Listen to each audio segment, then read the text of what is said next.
이후에 여호와의 말씀이 환상 중에 아브람에게 임하여 이르시되 아브라마 두려워하지 말라. 나는 내 방패요 너의 지극히 큰 상급이니라. 아브람이 이르되 주 여호와여 무엇을 내게 주시려 하나이까. 나는 자식이 없사오니 나의 상속자는 이 다메섹 사람 엘리에셀이니이다. 아브람이 또 이르되 주께서 내게 씨를 주지 아니하셨으니 내 집에서 길린 자가 내 상속자가 될 것이니이다. 여호와의 말씀이 그에게 임하여 이르시되 그 사람이 내 상속자가 아니라 내 몸에서 날 자가 내 상속자가 되리라 하시고 그를 이끌고 밖으로 나가 이르시되 하늘을 우러러 무뼈를 셀 수 있나 보라. 또 그에게 이르시되 내 자손이 이와 같으리라. 아브람이 여호와를 믿으니 여호와께서 이를 그의 의로 여기시고 또 그에게 이르시되 나는 이 땅을 내게 주어 소유를 삼게 하려고 너를 갈대아인의 우르에서 이끌어낸 여호와니라.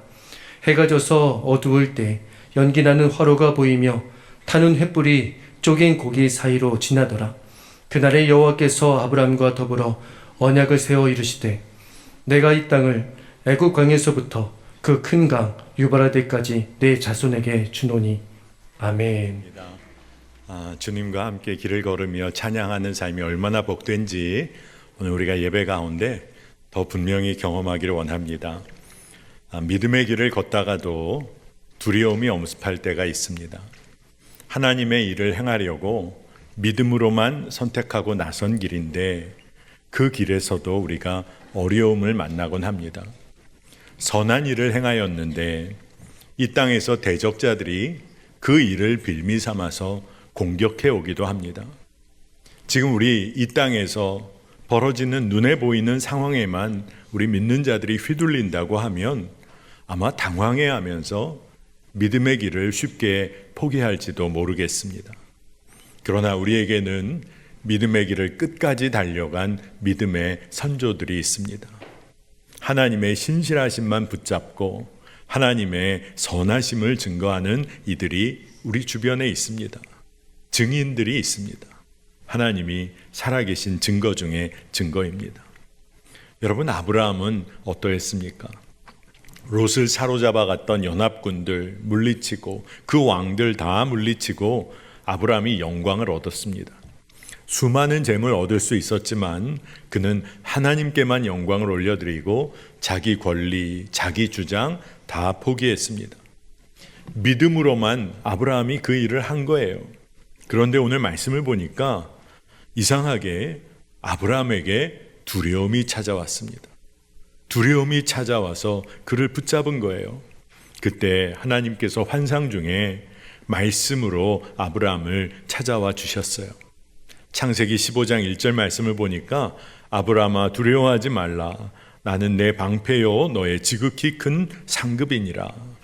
아멘. 놀라운 말씀입니다. 아브라함의 상황과 마음을 주님이 다 아셨어요. 그래서 꼭 필요한 말씀을 허락해 주시면서 하나님의 임재를 드러내 주셨습니다. 여러분, 우리 주님은 말씀으로 임재하시는 분이십니다. 공산주의 치하에서 믿음을 지켰던 루마니아 출신의 리차드 범브란트라는 목사님이 계십니다. 아마 여러분들 중에 많이 아실 거예요. 지금은 이미 하나님 나라 백성이 되셨죠. 전 세계 지하교회를 위하여 사명을 감당해 오셨기도 했고 살아계신 동안 총 14년여가 넘는 기간을 투옥되어서 박해를 견뎌냈던 목사님이십니다. 그런데 그가 글을 통해서 성경에는 두려워하지 말라는 하나님의 말씀이 366번이나 나온다고 그가 글을 쓰면서 그렇게 기록을 했었어요. 여러분, 왜 그렇게 두려워 말라고 하나님이 성경에 그 말씀을 남기셨을까요? 두려워하지 않고 믿음을 사용하며 살아야 할 상황이 우리 삶에 너무나 많다는 방증이기도 하겠지만 우리가 너무 쉽게 두려움에 사로잡혀 주님의 길에서 벗어나고자 하기 때문이 아닐까, 그런 생각도 해봅니다. 주님이 아마도 매일매일 두려워 말라고 말씀을 해주셔서 1년을 버텨내라고 아마 365번 말씀을 주시고 너무너무나 힘든 날, 그날을 위해서 한 번 더 말씀해 주신 게 아닌가, 그런 생각을 할 정도로 성경에는 우리에게 두려워 말라고 말씀하고 계세요. 하나님 당신이 아브라함에게 방패가 되어 주시겠다고 말씀하셨을 때 여러분 이것을 진짜 믿고 평안을 누린다. 이게 진짜 믿음의 삶입니다. 다윗 왕이요 대적 앞에 설 때마다 그는 주의 보호하심만을 믿고 앞으로 나아갔어요. 가야 할 길을 피해가지 않고 가야 할 길이라면 그는 그 길을 걸어갔습니다. 시편 18편 2절에 여호와는 나의 반석이시요 나의 요새시요 나를 건지시는 이시요 나의 하나님이시요 내가 그 안에 피할 나의 바위시요 나의 방패시요 나의 구원의 뿌리시요 나의 산성이시로다. 아멘. 다윗이 이 말씀에 그저 좋은 표현, 여러 가지 표현으로 그저 하나님이 이런 분이시다, 그냥 보기 좋은, 듣기 좋은 문장을 쓰기 위해서 쓴 게 아니에요. 그의 인생을 우리가 되돌아보면 정말 말할 수 없는 아픔과 고통, 생명의 위협 가운데 그는 하나하나 하나님의 그 놀라우신 일을 경험하고 이 말씀을 기록한 것입니다. 여러분, 놀라운 일이죠. 다윗에게는 이것이 너무나 분명했어요. 하나님께서 아브라함에게도 말씀을 주신 거예요. 하나님 당신이 아브라함이 받을 상급 그 자체가 되어주신다고. 내가 너의 방패가 되고 너의 상급이 되겠다고 말씀해 주셨어요. 가장 놀라운 말씀 중에 하나입니다. 그러나 많은 사람들이 세상에 보기에 좋은 것을 놓칠까봐 두려워하며 마음 다 빼앗기고 삽니다. 세상의 것들 얻지 못할까봐 하나님이 나의 상급이 되어주신다 말씀하셨는데도 세상의 것 얻지 못할까, 내 삶이 어떻게 될까, 앞의 것들 다 걱정하면서 두려워합니다. 여러분, 두려워 말기를 바랍니다. 여러분, 두려워하지 마세요. 하나님께 속한 모든 것이 자녀인 우리의 것입니다. 하나님께 속한 모든 것이 우리에게 속해 있는 것이에요. 그러니 여러분, 이 말씀이 진짜 믿어지면 두려움은 사라지는 것입니다. 그렇기 때문에 우리의 믿음의 실생활에서 믿음의 반대말은 불신이 아니라 염려와 근심이고 두려움인 것입니다. 어린아이가 자라나다가 이제 조금 커서 자기 방에서 혼자서 잠을 자는 첫날이 되었다고 해보십시다. 아마 자기 방이 생겨서 너무너무 좋아했을 텐데 첫날 어두운 밤이 되고 보니까 생각이 달라지는 거죠. 잠자리에서 혼자 누웠는데 방 한편에 뭔가 있는 것처럼 보여요. 마음이 두려우니까 방 저쪽 구석에 뭐가 있는 것 같고 계속 무서워집니다. 여러분, 이때 이 아이가 하나의 선택을 해야만 해요. 일어나서 방에 가서 불 켜는 거 스위치 올리고 아무것도 방에 없다는 것을 확인하고 두려움을 떨쳐버릴 것인지, 아니면 무엇인가가 계속 있다고 생각하면서 두려워하는 밤을 계속 보내겠지 선택해야 하는 것입니다. 아브라함도 이제 선택해야만 했어요. 말씀으로 임재하신 하나님, 그 말씀을 붙잡고 믿고 두려움으로부터 벗어날 것인지, 아니면 여전히 현실과 상황에 눈을 돌린 채로 두려움과 근심을 선택할 것인지, 아브라함은 믿음의 선택을 해야만 했습니다. 여러분, 말씀을 붙잡는다는 것은 진짜 중요해요. 왜냐하면 하나님의 임재 안에 거하는 것이기 때문에 그래요. 그러니 말씀을 붙잡을 때, 다시 말해서 하나님의 임재 안에 거할 때 언제나 두려움은 내어 쫓기게 되어 있습니다. 로마서 10장 17절에 그러므로 믿음은 들음에서 나며 들음은 그리스도의 말씀으로 말미암았느니라. 여러분, 그러니까 말씀을 가까이 해야 합니다. 말씀을 사모해야 합니다. 주일에 한번 예배 드릴 때 말씀 듣는 거 그걸로는 안 돼요. 여러분, 하나님의 말씀 앞에 서셔야 합니다. 하나님께서는 항상 우리에게 말씀하고 계세요. 사랑하는 자녀에게 하나님 아버지께서 왜 침묵하시겠습니까? 여러분이 말씀 듣기를 갈망하면 말씀을 묵상하고 기도하는 시간 가운데 주님은 늘 함께 하시며 일하십니다. 함께 하고 계심을 드러내 주시는 거예요. 여러분, 하나님의 말씀을 통해서 믿음이 굳건해지고 두려움은 떠나갑니다. 왜 그렇게 되는 걸까요? 왜 말씀을 통해서 이런 일이 일어나는 거죠? 그것은 두려움은 우리의 영적인 무지로부터 나오기 때문에 그렇습니다.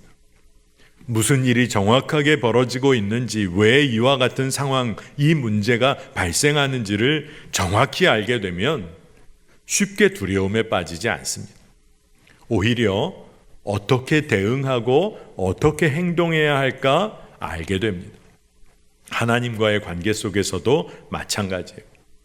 하나님의 말씀을 통해서 하나님이 어떤 분이신지 누구신지를 정확히 알기 시작하면, 하나님에 관한 지식이 깊어지기 시작하면 그 깊어질수록 두려움이 아니라 사명이 보이기 시작하는 거예요. 여러분, 우리가 두려워하는 대상보다 하나님은 크신 분이세요. 우리가 두려워하는 그것보다 하나님은 엄청나게 크신 분이세요. 비교가 안 되잖아요. 그러니 그 하나님을 신뢰하고 붙잡을 때, 알아가기 시작할 때 두려움을 일으켰던 모든 상황은 역전되는 거예요. 주님으로 인해서 넉넉히 감당하고도 남음이 있습니다. 여러분, 모세를 이어서 이스라엘을 이끌어 나간 여호수아에게 하나님은 다른 어떤 이야기 하지 않으시고 한 가지를 말씀해 주셨어요. 담대하게 말씀을 붙잡고 나아가라는 것입니다. 너무나도 유명한 말씀이죠. 여호수아서 1장 7절에 오직 강하고 극히 담대하여 나의 종 모세가 내게 명령한 그 율법을 다 지켜 행하고 우로나 좌로나 치우치지 말라. 그리하면 어디로 가든지 형통하리니. 아멘. 이 말씀은 아주 단순한 말씀입니다. 그 핵심이 무엇이죠? 하나님의 말씀, 그 율법을 다 지켜 행하라. 그 말씀을 붙잡으라는 거예요. 두려움을 선택하지 말고 하나님의 말씀을 선택하라는 거예요. 그 결과가 하나님의 일하심을 보게 될 것이다. 진짜 놀라운 은혜입니다. 여러분, 오늘 우리 3부 예배에 많은 분들이 오셔서 예배를 드리시는데 혹시 여기에 성도님들 중에 혹시 염려대장 있으세요? 염려대장? 일어나지도 않은 일 다 끌어와가지고 미리 염려하고 근심하고 그러다가 좀 멈춰야 할 텐데 심지어 혼자서만 염려 안 하고 주변에 막 다 전파해요. 우리 염려하자, 근심하자. 여러분, 염려와 근심을 멈춰야 합니다. 마음을 돌이켜 주님을 바라보며 주의 말씀을 선포해야 하는 것입니다. 그러면 믿음으로 주의 말씀을 붙잡으면 상황은 완전히 달라 보입니다. 그리고 해야 할 일도 깨달아져요. 가만히 염려하고 근심만 했더니 문제가 해결됩니까? 문제가 더 커 보이는 거예요.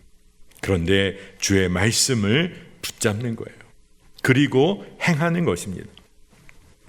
여러분, 글쓰기 좋아하시는 분 계시는지 모르겠어요. 글쓰기를 한다는 것은 참 어렵다는 것을 느낍니다. 글 마감 시한이 다가온다. 엄청나게 압박이 오고 때로는 두렵기까지 합니다. 그래서 아무리 자료 조사를 해보고 생각을 정리도 해보고 연구할 때 정말로 열심을 다해도 정작 자리에 앉아서 한 문장 한 문장을 써내려 가기 시작해야 마음이 정리가 되고 생각도 다듬어지고 그리고 방향도 분명해지는 것을 경험해요. 설교문을 준비할 때도 기도하면서 동일한 일이 일어납니다. 생각하고 기도하고 하지만 결국 한 문장 한 문장 주의 마음으로 써내려 갈 때 하나님이 분명히 해야 할 사명도 보여주세요. 여러분, 이처럼 생각하고 믿는다. 바로 그 믿는 것을 실제로 행할 때 변화가 시작되는 것입니다. 그리고 마음에 증거가 생겨요. 확증이 생깁니다. 믿음이란 행함과 분리될 수가 없어요. 행함을 수반하는 믿음은 언제나 우리 삶에 새로운 일을 일으킵니다.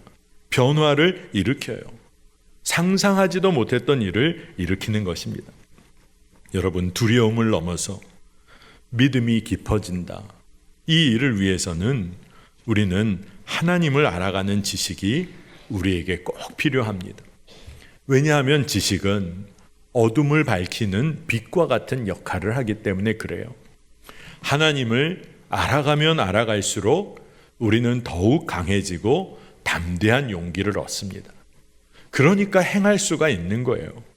다니엘서 11장 32절에 그가 또 언약을 배반하고 악행하는 자를 속임수로 타락시킬 것이나 오직 자기의 하나님을 아는 백성은 강하여 용맹을 떨치리라. 아멘. 하나님을 아는 백성이 용맹하게 행한다는 거예요. 여러분, 진짜 그래요.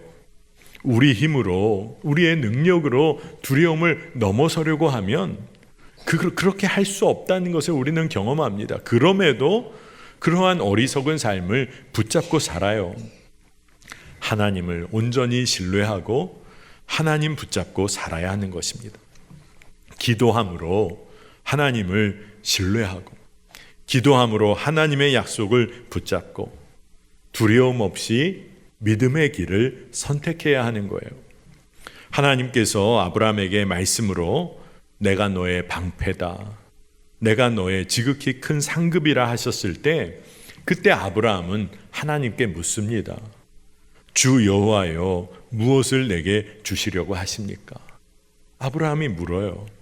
그러면서 아브라함이 덧붙여 말하는데, 저에게 자녀가 없으니까 다메섹 사람 엘리에셀이 상속자가 되지 않겠습니까? 이게 아브라함의 속 깊은 심정이었어요. 하나님은 내가 너의 방패고 너의 상급이라 말씀하시는데, 아브라함은 지금 현실을 보십시오. 저에게는 상속자, 저의 자녀, 친자녀 없습니다. 이런 얘기를 하고 있는 거예요. 그때 아브라함은 주님이 허락하시면 하실 것이라는 그 믿음과 지금 현실은 이런 모습이에요. 어쩔 수가 없어요. 그저 현실에 순응하고 있는 그런 모습, 이 둘 사이에 아브라함이 놓여 있다는 겁니다. 그런데 하나님은 그런 아브라함에게 네 몸에서 날짜가 상속자가 될 거다, 그렇게 말씀해 주시면서 아브라함을 밖으로 이끌어 믿음은 바라보는 것이다, 이것을 가르치세요. 시각적으로 교육을 해 주십니다. 얼마나 자상하신지. 그러면서 놀라운 말씀을 주시는데, 창세기 15장 5절에서 6절입니다. 하늘을 우러러 무뼈를 셀 수 있나 보라. 또 그에게 이르시되 내 자손이 이와 같으리라. 아브라함이 여호와를 믿으니 여호와께서 이를 그의 의로 여기시고. 아멘. 하나님의 말씀을 마음에 품고 믿음으로 반응하며 믿음의 길을 걸어왔던 아브라함이에요. 여전히 믿음의 길을 걷고 있지만 연약하고 부족하여서 넘어지기도 했던 그 아브라함의 그런 믿음이었어요. 그런데 오늘 말씀을 보니까 하나님은 아브라함의 부족한 믿음, 하나님과 대화를 하면서도 하나님의 말씀을 받고도 여전히 현실은 이렇잖아요. 이렇게 말할 수밖에 없었던 아브라함.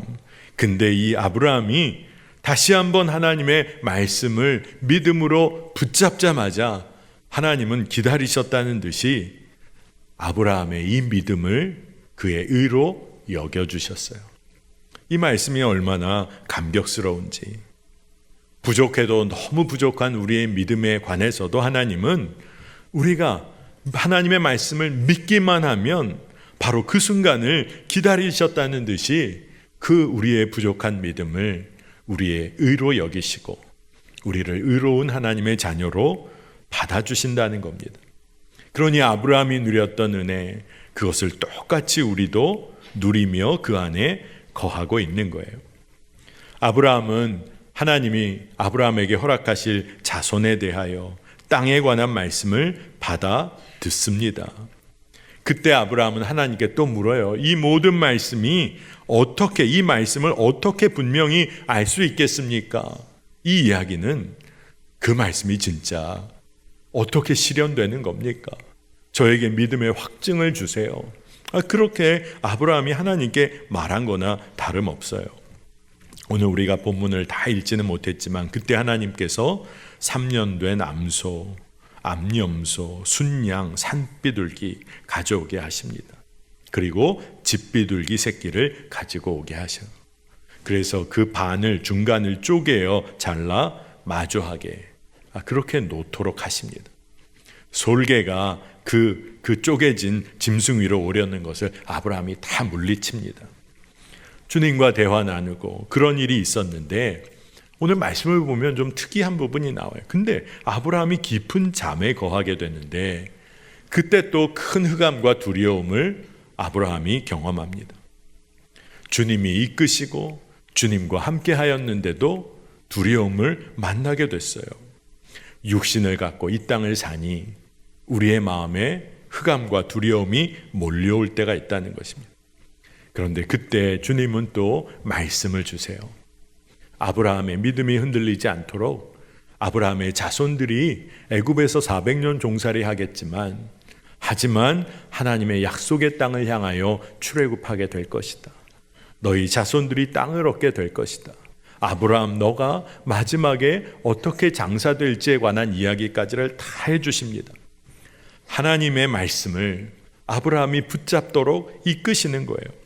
그러니 하나님이 얼마나 아브라함에게 구체적으로 하나님의 계획과 뜻을 알려주시는 겁니까? 나눠주고 계세요. 그러면서 믿음으로 하나님이 하실 일을 받아들일 수 있도록 무엇까지 하시냐 하면 피의 언약을 맺어주세요. 오늘 본문에서 굉장히 중요한 부분인데 창세기 15장 17절입니다. 해가 져서 어두울 때에 연기나는 화로가 보이며 타는 횃불이 쪼갠 고기 사이로 지나더라. 아멘. 이와 같은 피의 언약은 당시에 근동지방에서 행해지던 일이기도 했습니다. 여러분, 쪼개진 짐승 사이를 언약 당사자 둘이 함께 지나가면 언약이 성립되는 거예요. 이 피의 언약은 특별한데 이 언약이 피로 맺어졌기에 영원하다는 의미를 가지고 있어요. 또 이와 함께 이 언약을 깨트리는 사람이 있을 경우에는 그 깨트릴 때 그 자는 바로 여기에 있는 쪼개진 짐승처럼 될 것이라는 거예요. 그러니까 이 얘기가 다 합쳐보면 무슨 얘기입니까? 결코 바뀌어질 수 없는 언약, 결코 변할 수 없는 언약을 하나님이 아브라함과 맺어주셨다는 거예요. 예수님이 이 땅에 오셨을 때 이 피의 언약은 어떻게 됐습니까? 십자가로 완성되었어요. 예수 그리스도의 십자가, 그 사랑을 믿는 자는 누구나 구원받게 되는 변할 수 없는 사랑의 언약을 허락해 주신 거예요. 그래서 우리는 우리의 죄사함을 얻게 하시려고 찢기신 주님의 몸, 그리고 우리를 위하여 흘리신 주님의 피, 새 언약의 피를 성찬 때마다 기억하며 먹고 마시고 주님과 온전한 연합을 누립니다. 이게 얼마나 놀라운지. 아브라함의 씨를 통해 예수 그리스도께서 오실 것을 이미 주님은 아브라함이 언약을 맺을 때 이미 약속해 주신 거예요. 그리고 아브라함의 자손들이 믿음을 가지고 이 땅에서 하나님 나라를 살아갈 소망을 부어주셨어요. 더군다나 이 모든 것은 바뀔 수 없는 피의 언약, 횃불의 언약을 통하여 확증된 것입니다. 그러니 얼마나 놀라운 하나님의 구체적인 인도하심이고 사랑이십니까? 여러분, 오늘 창세기 15장의 마지막 부분에는 하나님이 아브라함의 자손들에게 주실 땅을 일일이 언급해 주세요. 구체적으로 말씀해 주십니다. 그러면 진짜 문제는 뭘까요? 이 피의 언약, 하나님의 말씀이 믿어지는 자의 삶은 두려움이 없는 거예요. 그러나 하나님의 말씀을 여전히 붙잡지 못하고 이 언약이 얼마나 귀한 언약인지를 놓치고 잊어버리고 사는 자는 늘 방황하게 돼 있습니다. 하나님을 믿고 그분의 말씀과 언약을 신뢰한 아브라함의 믿음이 더 깊어지기 시작한 거예요. 창세기의 말씀을 여기까지 읽어오다 보면 아브라함의 믿음이 얼마나 깊게 성장해 가고 있는지를 봐요. 믿음이 성장하는 과정이 어떠한가를 알 수 있습니다. 그 과정이 어떠한가? 첫 번째로는 하나님의 말씀을 아브라함은 들었어요. 그리고 말씀을 통하여 하나님의 임재 가운데 거했어요. 여러분, 믿음이 성장하는 데 있어서 이게 너무너무 중요합니다. 말씀을 듣고 묵상해야 합니다. 하나님의 임재 가운데, 다른 것이 아니라 말씀 안에 거해야 돼요. 그래야 두려움이 사라집니다. 두 번째로 하나님의 말씀을 통해서 하나님에 관한 지식이 깊어져야 합니다. 지식이 깊어져야 한다는 게 공부 열심히 하라는 의미가 아니에요. 지식이 깊어진다는 것은 하나님을 나의 하나님으로 인정하게 된다는 것을 말합니다. 하나님이 어떤 분이신지를 깨달아 알게 되니까 그 하나님이 나의 하나님, 나의 아버지이심을 분명히 붙잡게 되는 거예요. 그러니 두려움이 사라지고 소망이 생기는 거죠.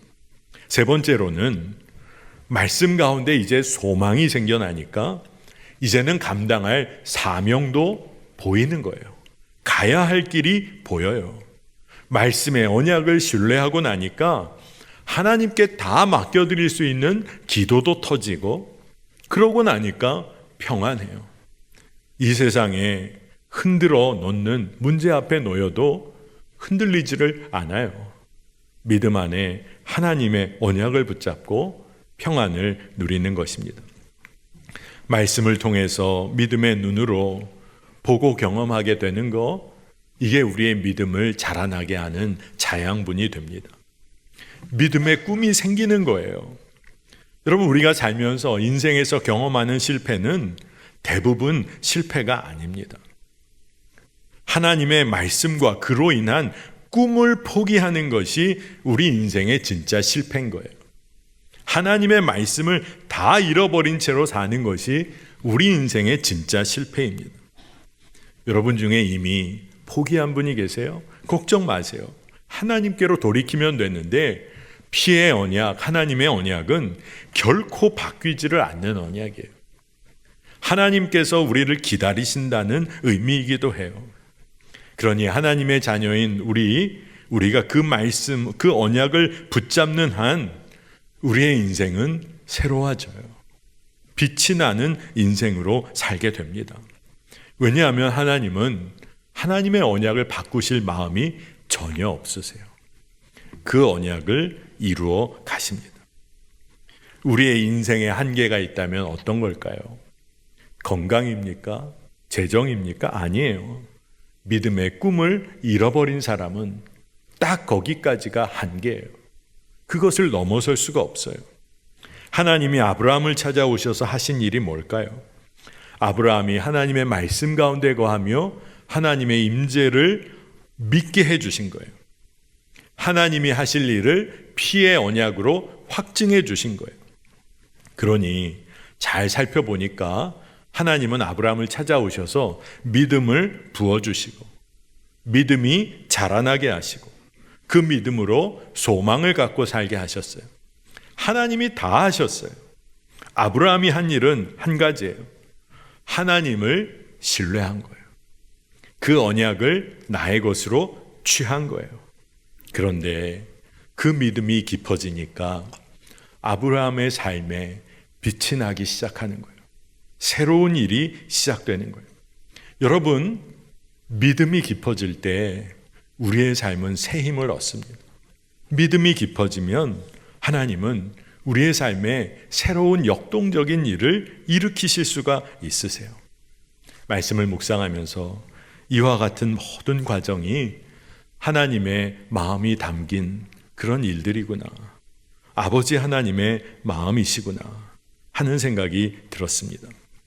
여러분 중에 혹여나 오늘 예배하며 내 인생은 뭐 이렇게 살게 되는 거지, 여전히 이 모습이지, 이 모양이지, 아니에요. 여러분의 믿음이 깊어지면 하나님은 여러분의 삶을 향한 하나님의 계획과 목적을 이루어 가실 수가 있으세요. 하나님께 여러분의 삶을 드리세요. 마음껏 사용할 수 있도록 드리세요. 여러분의 삶이 빛이 날 겁니다. 여러분, 이 삶을 놓치지 마시기를 축복합니다. 우리 함께 기도하겠습니다. 하나님, 감사합니다. 우리를 하나님의 자녀로 삼으시고 우리를 의롭다 하시니 이 은혜가 얼마나 놀라운지 모르겠습니다.